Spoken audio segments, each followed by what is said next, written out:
संयुक्तम तभी तो साधु भेजने। कांतम मोक्षदम चैव ओंकाराय नमो नमः। अविरल सदघन होगा प्रसाद सकल भूतल कलंका निर्विरूपासी तीर्था सरस्वती हरतन दूरिता अज्ञान तिमिरांधा नाम ज्ञानांजन सला गया चक्षुरुन्मिलितं श्री गुरुवे नमः। श्री परम गुरुवे नमः। परम्पराचार्य गुरुवे नमः। सकल कलुष विध्वंसकम श्रेषां परिवर्धकम धर्म संबंधकम भव्य जीवन प्रतिबोधकारकम पुण्य प्रकाशम पापनाशमिदं शास्त्रम श्री पद्म पुराण नामधेयम मूल ग्रंथ करता श्री सर्वज्ञ देवास्तुतर ग्रंथ करता श्री गंधर देवा प्रतिगंधर देवा तेषां वचम सार्था महासाध्य श्रीमद रवि सेनाचार्य ने विरचितम इदं शास्त्रम श्रोतार सावधानतया शृण्वन्तु। मंगलम भगवान वीरो मंगलम गौतमो गणि मंगलम बुद्ध बुद्धादो जैन धर्मोस्तु मंगलम सर्वमंगल मांगल्यम सर्वकल्याणकारकम वर्धानम सर्वधर्माणां जैनम जयतु शासनम जैनम जयतु शासनम जैनम जयतु शासनम सरस्वती नमस्तुभ्यं वरदे कामरूपिणि विद्यारंभं करिष्यामि सिद्धिर्भवतु मे सदा। राजसंग जिनवानी माता की जय। परम मांगलिक गोमटसार जी पद्म पुराण ग्रंथराज की जय। रविसेन आचार्य की जय। पन्नालाल जी साहित्यकार की जय। अढ़ाई दीप पे विराजमान सभी आचार्य उपाध्याय सब साधु के चरणों में नमोस्तु नमोस्तु नमोस्तु। सभी आरिका माता जी के चरणों में वंदा में वंदा में वंदा में। सभी छुल्लक छुल्लिका एलक के चरणों में इच्छा में इच्छा में इच्छा में। सभी प्रतिमाधारी के चरणों में वंदना वंदना वंदना। रूप में विराजमान सभी पूज्यजनों का सादर चरण स्पर प्रतिमाधारी को वंदना सभी से सादर जय जिनेन्द्र। सिद्धम सत्पुर भव्यार्थम सिद्धे कारणम उत्तमम प्रशस्त दर्शन ज्ञान चारित्र प्रतिपादन सुरेंद्र मुक्ताश्लिष्ट पद पद्मांशु केशरम प्रणमामि महावीरम लोक तृतीय मंगलम प्रणमामि महावीरम लोक तृतीय मंगलम प्रणमामि महावीरम लोक तृतीय मंगलम। महावीर भगवान की जय। लोक का कौन सा पर्व होगा?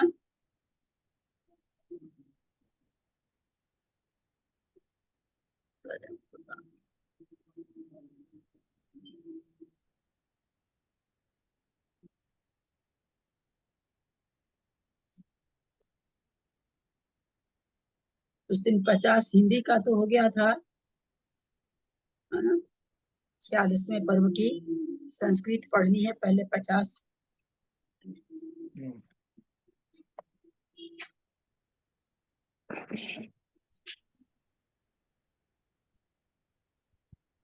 पढ़िए, कौन पढ़ेंगे संस्कृत? 50 संस्कृत पढ़िए, फिर 50 हिंदी। उसके बाद मैं पढ़ूं क्या? मैं पढ़ूं? संस्कृत पढ़नी है। हाँ, मैं पढ़ क्या बोल रहे हैं? मैं पढ़ूं क्या? कुसुम चूड़ी संस्कृत पढ़नी है। कौन बोल रहे हैं? कुसुम बोल रही हूँ कोलकाता से। कुसुम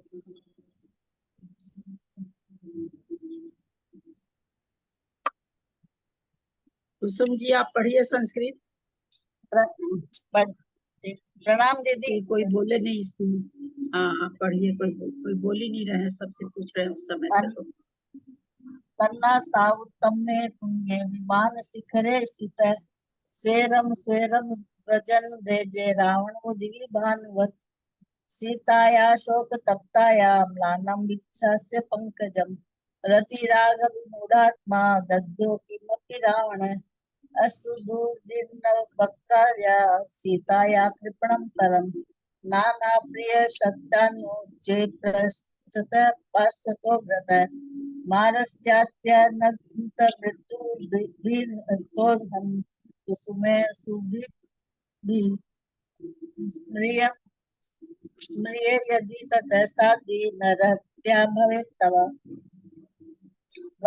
वक्त्रारविंद मेतस्ते सकोपमति सुंदरी राजते चारु भावानं सर्वथैव हि चारुता प्रसीद देवी भृत्यास्ते सकृत् चक्षुर्विदित्यताम् त्वचक्षुकान्तितोयन स्नातस्यापेतु मे श्रम यदि दृष्टि प्रसादं मे न करोसि वरानने एतेन पादपद्मेन सकृतताड्य मस्तके भवत्यारमणोद्याने किं न जातोऽस्म शोकक सुलभायश ते श्लाघ्या पाद्मपद्मतलायति त्रिशोदरी गवाक्षेण विमानशिखरस्थिता दिशा पश्य प्रयातोऽस्मि विद्युद्धवेरपि कुल पर्वत पर्वत कौन सा पेज कर रहे हो? संयुक्त प्लीज बता दो कौन सा पेज कर रहे हो? 252 अच्छा, त्रिशोदरी गवाक्षेण विमानशिखरस्थिता दिशा पश्य प्रयातोऽस्मि वियदुद्धरवैपति कुलपर्वत संयुक्ता समेरुं ससागरां पश्चक्षोणीमिमां देवी सिंहेनैव विनिर्मितां तात् एव मुक्ता सतोषिता पराचीन व्यवस्थिता अन्तरे तृणमाध्याय जागदारुचिताक्षरम् अवसर्पमङ्गानि मास्पृश पुरुषादम् निद्याचरामि मां वाणिनिदृशं भाससे कथम् पापात्मकं न युष्मस्व यशस्करम् असिद्धिहितमयतत्ते विरुद्धं भयकारि च परदान समकञ्चन कञ्चन महादुःखमवाप्स्यसि पश्चात्ताप परितङ्गो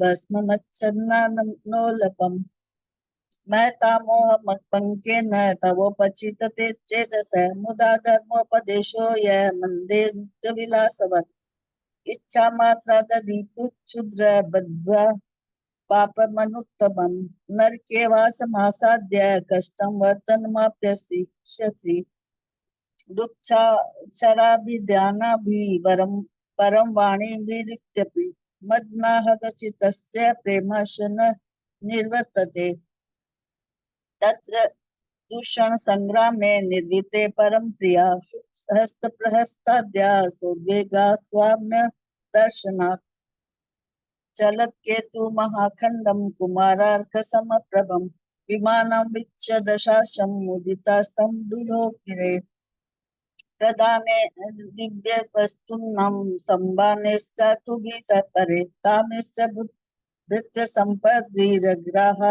जनकात्मजा स्कनोति सुख दीपा तुम कह शिखामाशु सुचक्षणे को वा नागवधु मूर्धिं स्पृशेद रत्नशलाकिकं कृत्वा कर्पूटं मूर्घिन दशाङ्गुल समाहितं नानामरावण सीतां निन्दितोऽपि तृणाग्रवत् महेन्द्र सदृशयतास्ता वद्विमवे सचिवेर्भृशं नानादिग्म्य समायातेरावृत्तो रक्ष सम्पति जयवर्धस्व नन्देति शब्दे श्रवणहारिभिः उपगीत परिप्राप्तो लङ्कामाखण्डलोपमम् अचिन्त्ययं च रमश्री स्वयं विद्यारा अचिन्त्य रामश्री सोऽयं विद्याधराधिपयत्सान्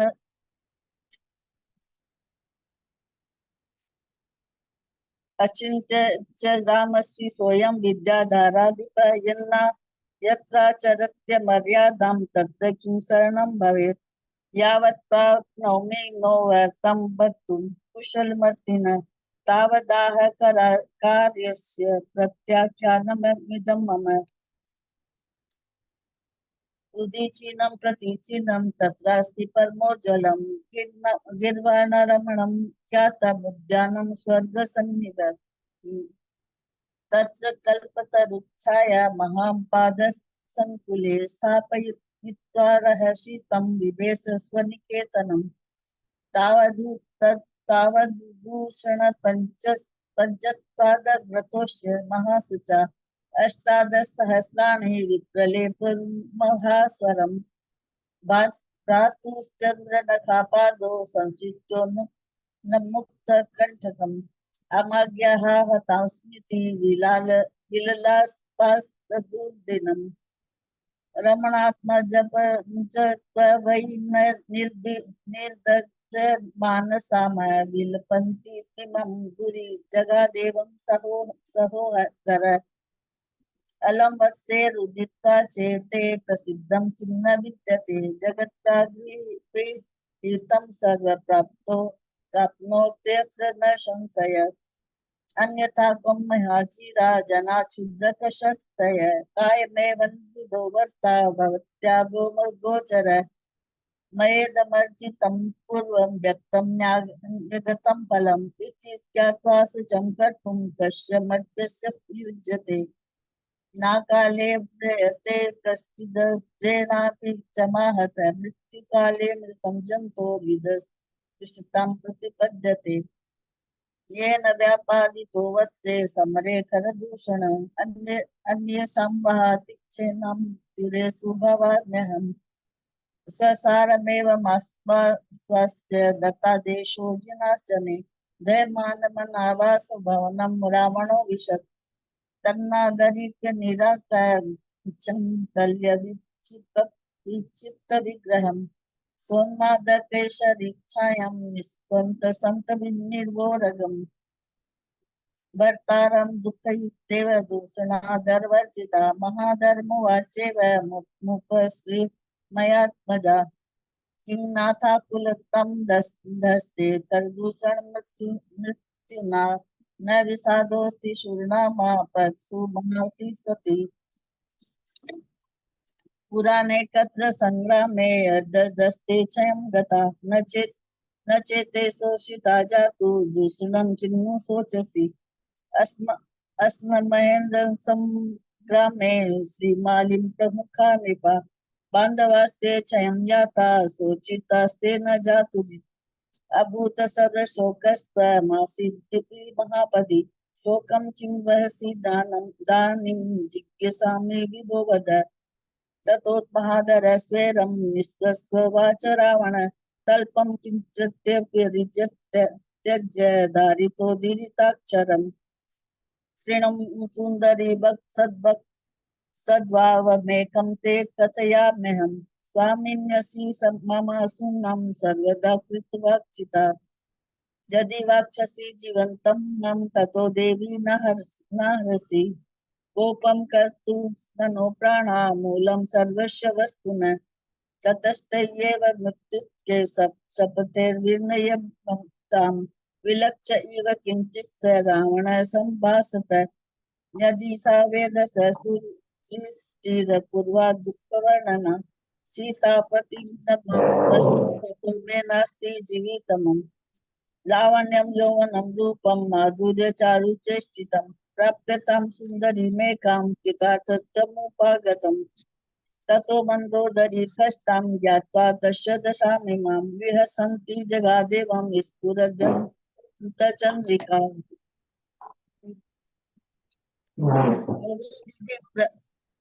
50 हो गया। प्रणाम दीदी। हिंदी में पढ़ूं? आंटी मैं बहुत दिन से बोलूं मैं 50 के बाद से आपकी आवाज नहीं आ रही आंटी। अंजना जी बोल रही हैं। हाँ मैं पढ़ती हूँ। तदनंतर रावण की इस कष्टकर दशा को जानकर हंसती तथा दांतों की कांति रूपी चांदनी को फैलाती हुई मंदोदरी इस प्रकार बोली कि हे नाथ, यह बड़ा आश्चर्य है कि वर याचना कर रहा है। जान पड़ता है कि वह स्त्री पुण्यहीन है, जो स्वयं आपने प्रार्थना नहीं कर रही है अथवा समस्त संसार में वही एक परम अभ्युदय को धारण करने वाली है, जिसकी कि तुम्हारे जैसे अभिमानी पुरुष बड़ी दीनता से याचना करते हैं, अथवा बाजूबंद के रत्नों से जटिल तथा हाथी की सूंड की उपमा धारण करने वाली इस भुजाओं से बलपूर्वक आलिंगन कर रहे हो, कर क्यों नहीं उसे चाह लेते हो। उसके उत्तर में रावण ने कहा कि हे देवी, मैं जिस कारण से उस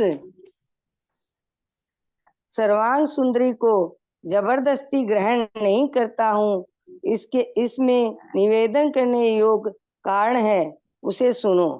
हे देवी, मैंने अनंत वीर्य भगवान के समीप निर्गंत मुनियों की सभा में साक्षात एक व्रत लिया था। इंद्रों के द्वारा वंदनीय अनंत वीर्य भगवान ने एक बार ऐसा व्याख्यान किया कि एक वस्तु का त्याग भी परम फल प्रदान करता है। दुखों से भरी वह परंपरा से भ्रमण करने वाले प्राणियों के पापों से थोड़ी भी निवृत्ति हो जावे तो वह उसके संसार से पार होने का कारण हो जाती है। जिस मनुष्यों के द्वारा पदार्थ त्याग रूप एक भी नियम नहीं है, वे फटे घट के समान निर्गुण हैं।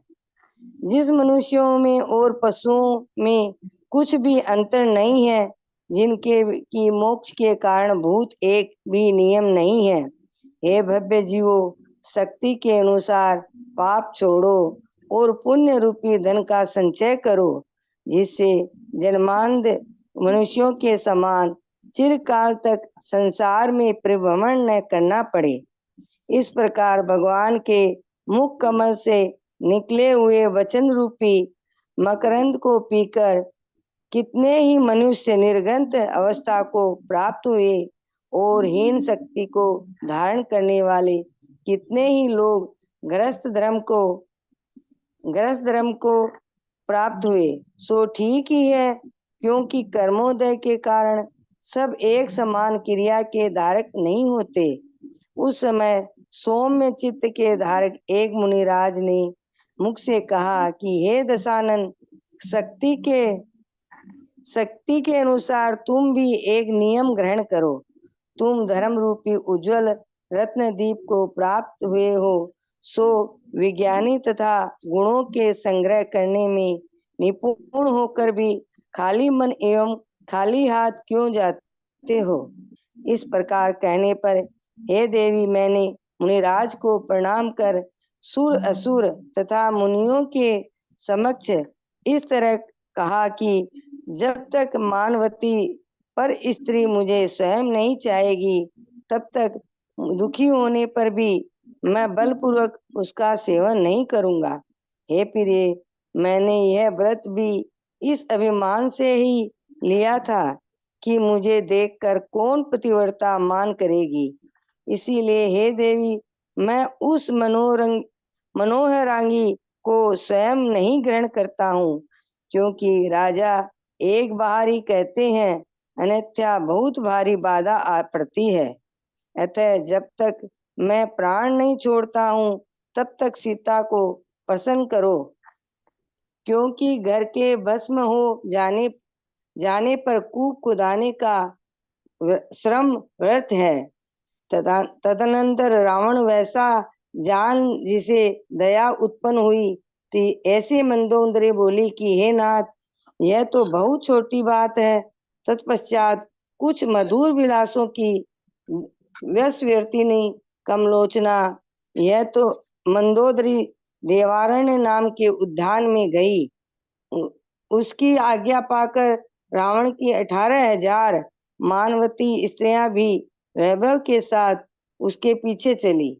समस्त नए नीतियों के विज्ञान से जिसका मन अलक्रांत था, ऐसी मंदोदरी ने कर्म से सीता पास जाकर इस प्रकार कहा कि हे सुंदरी, हर्ष के स्थान में विषाद क्यों कर रही हो। वह स्त्री तीनों लोकों में धन्य है, जिसका कि रावण पति है, जो समस्त विद्याधरों का अधिपति है, जिसने इंद्र को पराजित कर दिया है, तथा जो तीनों लोक में अद्वितीय सुंदर है। ऐसे रावण को तुम पति रूप से क्यों नहीं चाहती हो। तुम्हारा पति कोई निर्धन भूमि गोचरी मनुष्य है, सो उसके लिए इतना दुखी क्यों हो। सर्व लोक के श्रेष्ठ अपने आप को सुखी करना चाहिए। अपने लिए महासुख के साधन भूत कार्य के करने वाले को कोई दोष नहीं है, क्योंकि मनुष्य के सब पर्यंत सुख के लिए ही होते हैं।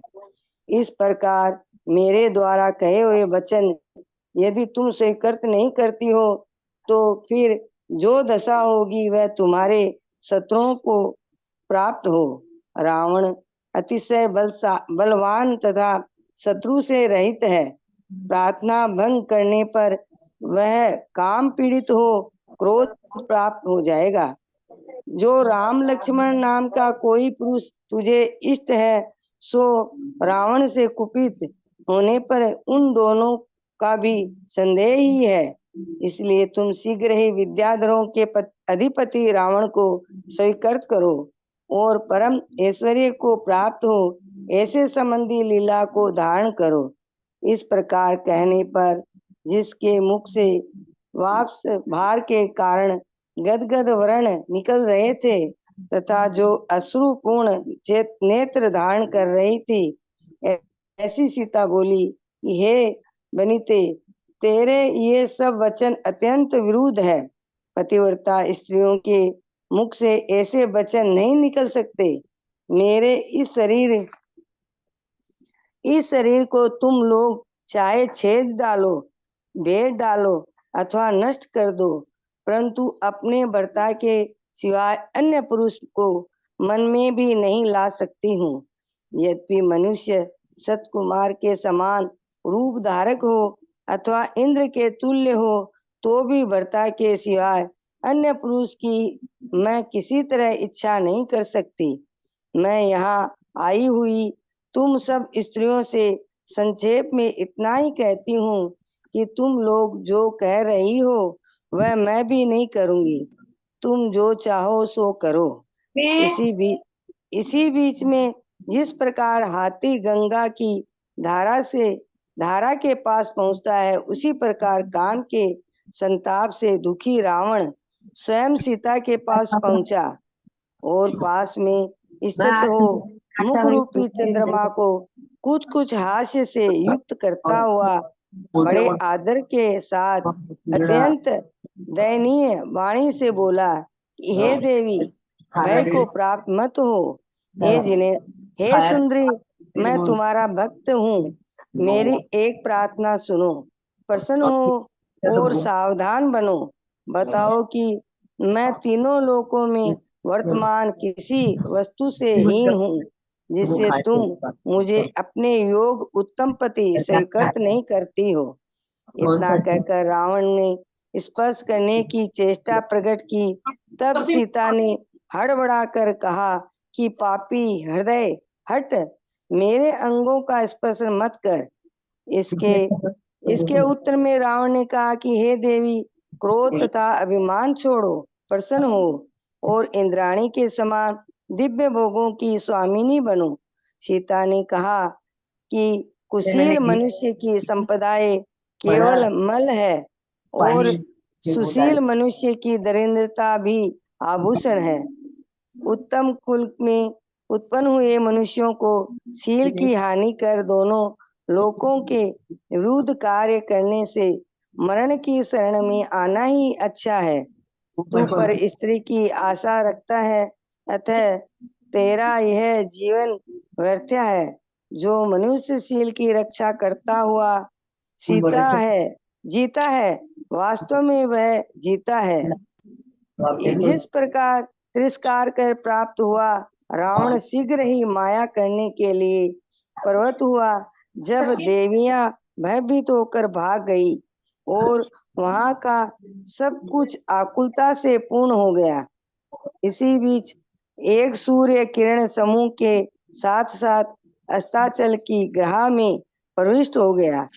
तो मानो रावण की माया के भय से ही प्रविष्ट हो गया था, जो अत्यंत क्रोध से युक्त थे, जिसके गंडस्थल में मद चू रहा था तथा जो अत्यधिक गर्जना कर रहे थे।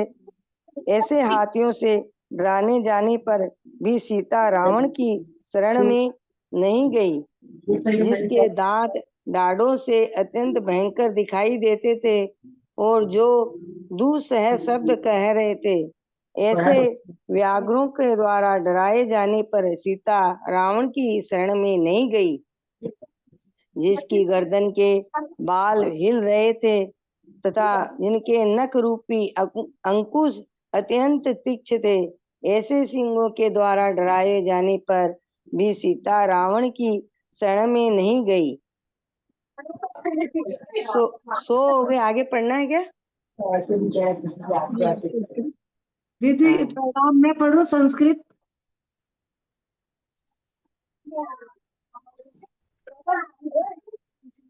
कौन बोल रहा है संस्कृत?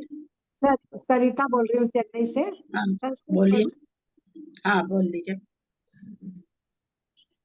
इदं नाथमाश्चर्य वरो यत् कुरुतेऽर्थनम् पुण्या सावला नूनं यास्तां नास्यते स्वयं अथवा निखिले लोके सेवे का परमोदया तत्या तत्त्वया मानकूटेन याच्यते परमापदा। अरे ये उनको पूछ नहीं पाऊँ। ये मुन्नी जी आपका म्यूट कर लीजिए ना, मुन्नी जी। जटिल में करिक करिक गौरव में काटिंग बाहु भी कस्मात बलात् कामयसे नताम सोवो च देवी विज्ञाप्य मस्त्यस्त्र मस्त्यन्न शृणु कारणं प्रसवं येन गृहामि न ताम सर्वां सुंदरीम् आसीद नंतवीर्यस्य आसीदनन्तवीर्यस्य मूले भगवतो मया आत्मेक व्रतं साक्षात् देवी निर्गंथ संसदि तेन देवेंद्र वंदेन व्याख्यातमीदृशं तथा निर्वृतिरेकापि ददाति परमं फलम् जंतूनां दुःखयुवि भूयिष्ठ भूयिष्ठ संततिसारिणां पापानि व्रतिरल्पापि संसारो तारकारणम् येषां विरति रेकापि कुतनोप जायते नरास्ते जर्जरीभूत कलशायु इव निर्गुणाः मनुष्याणां पशूनां च तेषा यत् किंचित् येषां न विद्यते कश्चि विरामो मोक्ष कारणम। मुन्नी जी आपका फिर खुल जाता है, आवाज आ रही है। शक्त्वा मुञ्चत् पापानि ग्रहीतं सुकृतं धनं जान्त्यन्धा इव संसारेण भ्राम्यत् यतशिरम् एवं भगवतो वक्त्र कमला निर्गतं वचः मधुपीता नरा केचित् गगनाम्ब रतां गताः सागरा धर्मं परे शीता विकल शक्तया कर्मानुभावता सर्वे न भवन्ति समक्रियाः एकेन साधुना तत्र प्रोक्तोऽहं सौम्य चेतसा दशानन ग्रहणेकां निवृत्तिमिति शक्तितः धर्मरत्नोज्वल द्वीपं प्राप्तः शून्य मनस्करः कथं व्रजसि विज्ञानी गुण संग्रह को विदः इत्युक्तेन मया देवी प्रणम्य मुनिपुंगवं देवासुर महर्षीणां प्रत्यक्षमिति भाषितम् यावन्नेक्षति मां नारी परकीया मनस्विनी प्रसवं सा मया तावन्नाभि गम्यापि दुःखिना एतच्चाप्य विमानेन गृहीतं दयिते व्रतं कामां किल समालोक्य साधिमानं करिष्यति अतो न तां स्वयं देवी गृहामि सुमनोहरां जल्पन्ति राजानः प्रत्यवायोन्यथा महान् यावन्मुचामि नो प्राणान् तावत् सीता प्रसाद्यतां भस्म भाव गते गे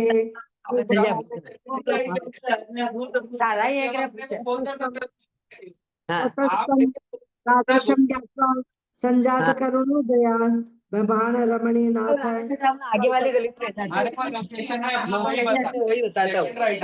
हाँ आता वैसे ही जाता। सब कॉरिडोर राइट में। डॉक्टर मुन्नी आपसे डिस्टर्ब बहुत हो रहा है, बहुत डिस्टर्ब हो रहा है आपसे। भाई चुप हो जाओ ना भैया, सुन लें तो। विलास वशवर्तिनी सा देव रमणी ध्यानम जगाम कमलेक्षणा तदाज्ञां प्राप्त संपद्भि रष्टादशमो महो महोजसां दशानन वर स्त्रीणां सहस्राण्य नुवव्रजुः मंदोदरी क्रमात् प्राप्य सीतामेवं भाषत समस्त नय विज्ञानकृत मंडन मानसा अयि सुंदरी हर्षस्य स्थाने कस्मा द्विशीदसी त्रिलोक्यपि ही सा धन्या पतिर्यस्या दशाननः सर्वविद्याधराधीशं पराजित सुराधिपं त्रैलोक्य सुंदरम कस्मा पतिं नेक्षसि रावणं निस्वक्ष्मा गोचरः कोपि तस्यार्थे दुःखितासि किं सर्वलोक वरिष्ठस्य स्वस्य सौख्यं विधीयताम् आत्मार्थ कुर्वतः कर्म सुमहा सुख साधनम दोष न विद्यते कश्चित् स्वरम किम ही सुख कारणम मयेति कथितं वाक्यम यदि न प्रतिपद्यते ततो यद विद्या यद विता तत्ते शत्रुभिः प्रतिपद्यताम् बलियान रावणः स्वामी प्रतिपक्ष विवर्जितः कामेन पीड़िता कोपम गच्छे प्रार्थन भंजनाम यो राम लक्ष्मणो नाम तव कावभि सम्मतौ तयोरपि संदेह क्रुद्धे सती दशानने प्रतिपद्यस्व तत्क्षिप्रम विद्याधरम महेश्वरम ऐश्वर्य परमं प्राप्ता सौरीम लीलां समाश्रय इत्युक्ता वाष्प संभार गदोदर गिर्ण वर्णिका जगात जानकी जात जललोचन धारिणी वनिते सर्व मेतत्ते विरुद्धं वचनं परम सती नामी दृष्टं वक्त्रा कथं निर्गन्तुं मरति इदमेव शरीरं मे छिन्द मिन्दात्वा हत भर्तुः पुरुषमन्यं तु न करोमि मन्यशामि सनत कुमार रूपोपि यदि वा खंड लोपमः नरस्तथापि तम मर्तुरन्यं नेक्षामि सर्वथा युष्मान्व विमि संक्षेपाधारान् सर्वानिहा गतान् यथा वृत्त तथा नेतत् करोमि तम एतस्मिन् तरे प्राप्तः स्वयमेव दशाननः सीतां मद नता पार्थो गंगावेणी मीव दीपः समीपीर्भूय चोवाच परम करुणया गिरा किंचिद्विर हंसितं कुर्वन् मुखं चंद्रं महाधरः या यासी देवी सन्नासम भक्तो हम तव सुंदरी क्षणु विज्ञाप्य मेकम में प्रसिद्धा वहिता भव वस्तुना केन हीनोहम जगत्रितय वर्तिना न माम वृणोषि यद्योग्य मात्मनः पति मुत्तमम् इत्युक्त्वा स्पृष्टु कामं तम सीतावोचस् संभ्रमा अपसर्प ममांगानि मा स्पर्श पाप मानसः उवाच रावणो देवी त्यज कोपाभि मानतां प्रसिद्ध दिव्य भोगानां शचि स्वामिनी भव सीतोवाच कुशलस्य विभुवा केवलं मलं जनस्य साधु शीलस्य दरिद्रपि भूषणं चारुवंश प्रसूतानां जनानां शीलहारतः लोकद्वय विरोधेन शरणं मरणं वरम परयोषिकृता शस्य तवेदं जीवितं मुदा शीलस्य पालनं कुर्वन् यो जीवति स जीवति एवं तिरस्क्रयो मायां कर्तुं प्रवृत्ते द्रुतं नेषुर्देवः परित्रस्ताः संजातं सर्वमाकुलम् एतस्मिन्नन्तरे जाते मानुभार्या मया दिव समं किरण चक्रेण प्रविवेशास्त गररम् प्रचंडेर्विगल दगंडे करीबीर घन प्रियते भीषिताप्य गमत गमत सीता शरणम न दशाननम दृष्टा कराल दशनेर्व्या दुर्हसनी स्वनेहे भीषिताप्य गमस्थिता शरणम न दशाननम चलत के सरंस गाते हैं सिंह रूप्रन खांग कुशे भीषिताप्य गमत सीता शरणम न दशाननम। प्रणाम दीदी।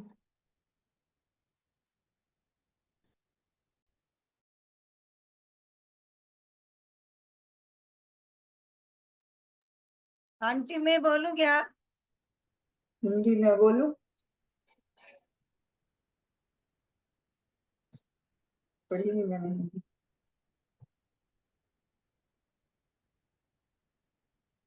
प्रणाम भाभी, आपकी आवाज नहीं आ रही है, उनको म्यूट है। मैं म्यूट थी। हाँ पढ़ लो सीमा। हाँ ठीक है जय। प्रणाम आंटी। जिनके नेत्र देदीप्यान तिलंगों के समान भयंकर थे, जिनकी जिह्वाएं लपलपा रही थी, ऐसे बड़े बड़े सांपों के द्वारा डराए जाने पर भी सीता रावण की शरण में नहीं गई। जिनके मुख खुले हुए थे, वे जो बार बार ऊपर की ओर उड़ान भरते थे तथा नीचे की ओर गिरते थे, ऐसे वानरों के द्वारा डराए जाने पर भी सीता रावण की शरण में नहीं गई। जो अंधकार के पिंड के समान काले थे, ऊंचे थे तथा हुंकार कर रहे थे, ऐसे बेतालों के द्वारा डराए जाने पर भी सीता रावण के शरण में नहीं गई। इस प्रकार क्षण क्षण में किए जाने वाले नाना प्रकार के भयंकर उपसर्गों के द्वारा डराए जाने पर सीता रावण की शरण में नहीं गई। तदनंतर भय से भी मानो रात्रि व्यतीत की गई और जिन मंदिरों में शंख बेरी आदि का शब्द होने लगा, प्रभात होते ही बड़े बड़े महलों के द्वारा संबंधी किवाड़ खुल गए, सो उनसे वे ऐसे जान पड़ते थे मानो निद्रा रहित नेत्र ही उन्होंने खोले हो। संध्या से रंगी हुई पूर्व दिशा अत्यंत सुशोभित हो रही थी और उससे ऐसी जान पड़ती थी मानो आने वाले सूर्य के अगवानी के लिए कुमकुम के पंख से ही लिप्त की गई हो। रात्रि संबंधी अंधकार को नष्ट तथा चंद्रमा को निष्प्रभ बनाकर सूर्य उदित हुआ और कमलों को विकसित करने लगा। तदनंतर जिसमें पक्षी उड़ रहे थे, ऐसे प्रातः काल की निर्मलता को प्राप्त होने पर विभीषण आदि प्रिय बांधव रावण के समीप पहुंचे। खर दूषण के शोक से जिसके मुख चुपचाप नीचे की ओर झुक रहे थे तथा जिनके नेत्र अश्रुओं से युक्त थे, ऐसे वे सब यथा योग्य भूमि पर बैठ गए। उसी समय विभीषण ने पट के भीतर स्थित शोक के भार से रोती हुई स्त्री का हृदय विदारक शब्द सुनकर व्याकुल होते हुए विभीषण ने कहा, यहाँ कौन अपूर्व स्त्री करुण शब्द कर रही है? ऐसे जान पड़ता है मानो यह पति के साथ वियोग को प्राप्त हुई है। इसका यह शब्द दुख से भार को धारण करने वाले शरीर के शोकोत्पन्न उत्कट कंपन को सूचित कर रहा है। इस प्रकार विभीषण के उक्त शब्द सुनकर सीता और भी अधिक रोने लगी। सो ठीक ही है, क्योंकि सज्जन के आगे शोक बढ़ता है। उसने अश्रुपूर्ण मुख से टूटे फूटे अक्षर प्रकट करते हुए कहा कि हे देव, यहाँ मेरा बंधु तू कौन है जो इस प्रकार स्नेह के साथ पूछ रहा है। मैं राजा जनक की पुत्री, भामंडल की बहन, राम की पत्नी और दशरथ की पुत्र वधू सीता हूँ। मेरा भर्ता कुशल वार्ता लेने के लिए जब तक भाई के युद्ध में गया था, तब तक छिद्र देखकर इस दुष्ट हृदय ने मेरा हरण किया है। मुझसे बिछड़े राम जब तक प्राण नहीं छोड़ देते, हे भाई, तब तक मुझे शीघ्र ही ले जाकर उन्हें सौंप दे। इस प्रकार सीता के शब्द सुनकर विभीषण की का चित्त कुपित हो गया उठा। तदनंतर विनय को धारण करने वाले गुरुजन स्नेही विभीषण ने भाई से कहा कि हे भाई, आशीविश सर्प की विष रूपी अग्नि के समान सब प्रकार से भय उत्पन्न करने वाले यह पर नारी तू मोहवश कहाँ से आया है? हे स्वामीन, यद्यपि मैं बाल बुद्ध हूँ, तो भी मेरी प्रार्थना श्रवण कीजिए। वचन के विषय में आपने मुझ पर प्रसन्नता की है, अर्थात मुझे वचन कहने की स्वतंत्रता दी है। हे मर्यादा के जानने में निपुण यह दिशाओं का समूह आपकी कीर्ति रूपी लताओं के जाल से व्याप्त हो रहा है, सो इसे अक्षय रूपी दावानल जला न दे। अतः प्रसन्न होइए, पर स्त्री की अभिलाषा अनुचित है, अत्यंत भयंकर है, लज्जा उत्पन्न करने वाली है, घृणित है और दोनों लोकों को नष्ट करने वाली है। सर्वत्र सज्जनों से यह दिक् शब्द प्राप्त होता है, वही सहृदय मनुष्यों के हृदय के विदारण करने में समर्थ है, अर्थात लोक निंदा विचारवान मनुष्यों के हृदय को वेदन करने वाली है। आप तो मर्यादा को जानने वाले विद्याधरों के अधिपति हैं, फिर यह इस जलते हुए उन्मुख को अपने हृदय पर क्यों रख रहे हो? जो पाप बुद्धि मनुष्य पर स्त्रियों का सेवन करता है, वह विनय से उस तरह नरक में प्रवेश करता है, जिस तरह की लोह का पिंड जल में प्रवेश करता है।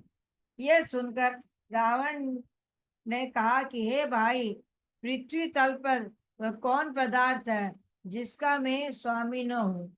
अतः मेरे लिए यह परकीय वस्तु कैसे हुई? जिस प्रकार कहकर उस भिन्न हृदय ने विकताएं करना प्रारंभ कर दिया।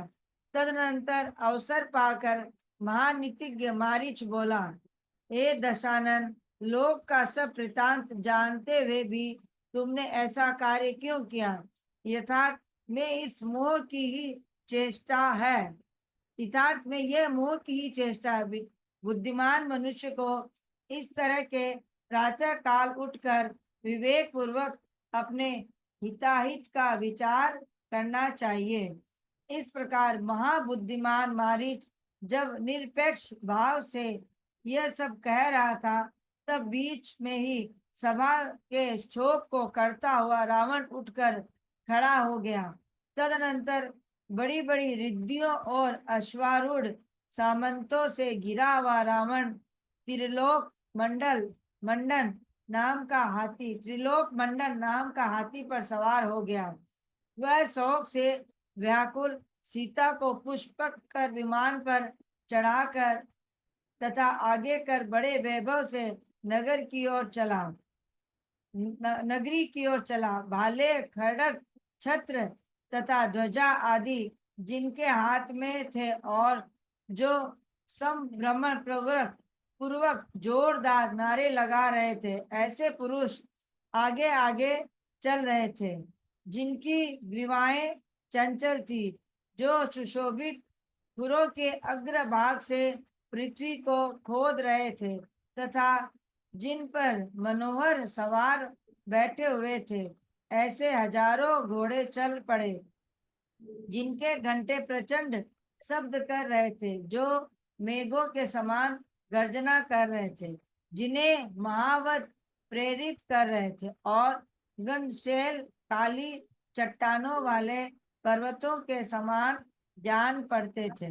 ऐसे हाथी चलने लगे जो अट्ठास छोड़ रहे थे अर्थात ठहाका मार कर हंस रहे थे, नाना प्रकार की चेष्टाएं कर रहे थे और आकाश को फोड़ते हुए से जान पड़ते थे। ऐसे मनुष्य इसके आगे आगे जा रहे थे।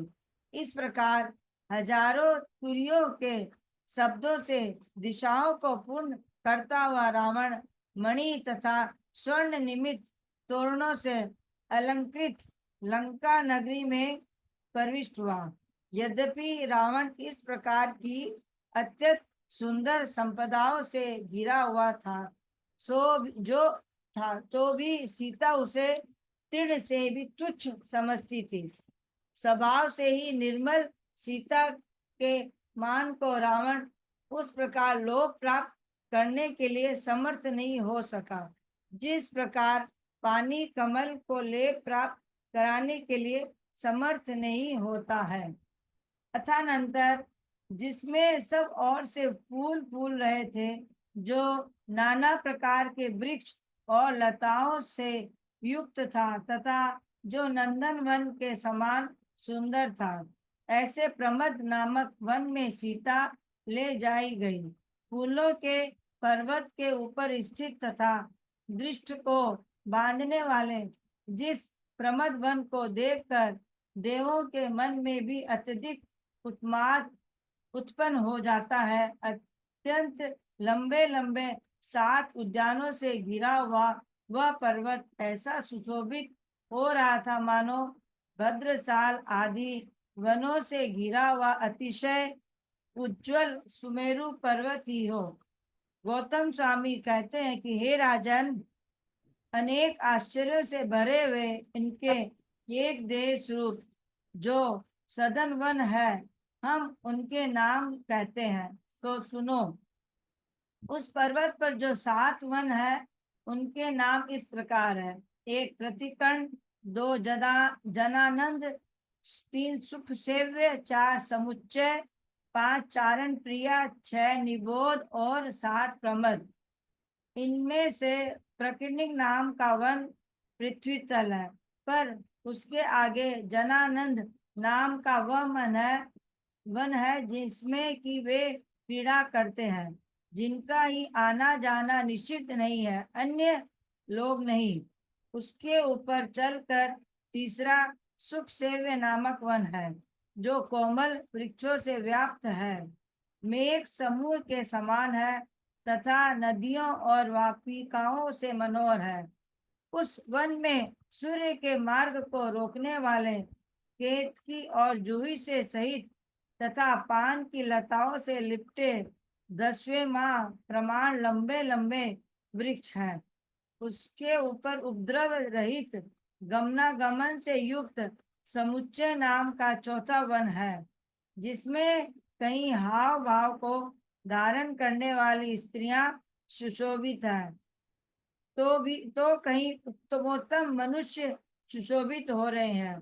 उसके ऊपर चारण प्रिय नाम का 5वां पपाहारी मनोहर वन है, जिसमें चारण रिद्धिधारी मुनिराज स्वाध्याय में तृप्त रहते हैं। संस्कृत पढ़ते हैं क्या भाभी?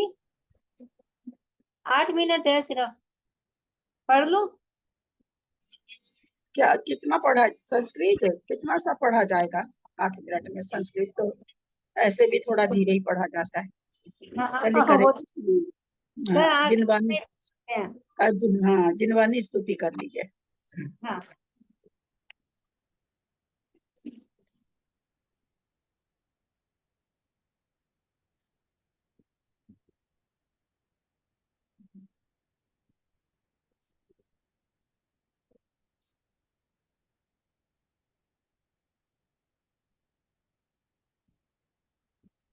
करिए, कौन कर रहे हैं?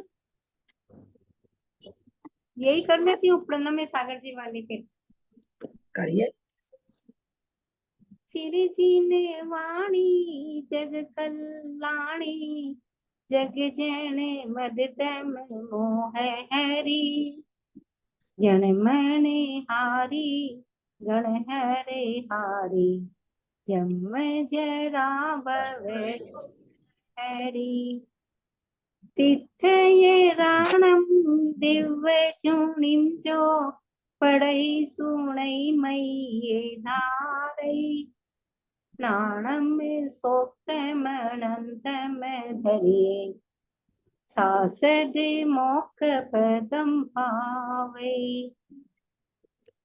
जावाणी के ज्ञान ते सुजे लोकालु सुवाणी मुक्तक नमो सदा दे तो हे चिन्हवाणी भारती तो जपू रेन जो तेरा शरणा गए सो पावे सुखी देव जोरियंत को गुरु सेवा निर्ग्रहण दया धर्म पालु सदाए मोक्ष पाती बोली द्वादशांग जिनवाणी माता की जय कायो सर धन्यवाद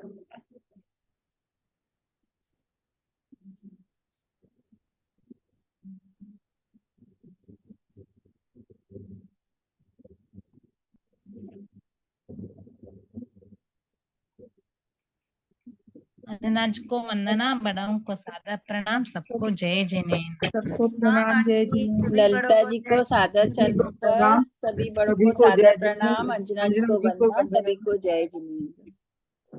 दीदी को प्रणाम सभी बड़ों को जय जिनेन्द्र अंजना जी को वंदना, सभी को सादर जय जिनेन्द्र। सभी को प्रणाम सभी बड़ों को सादर प्रणाम सभी को जय जिनेन्द्र सभी को वंदना। जी को वंदना, ललिता जी को प्रतिमाधारी को वंदना, बड़ों का सादर चरण स्पर्श, सभी से सादर जय जी। जय जिनेन्द्र, जय जिनेन्द्र। एंड कर रहे हैं।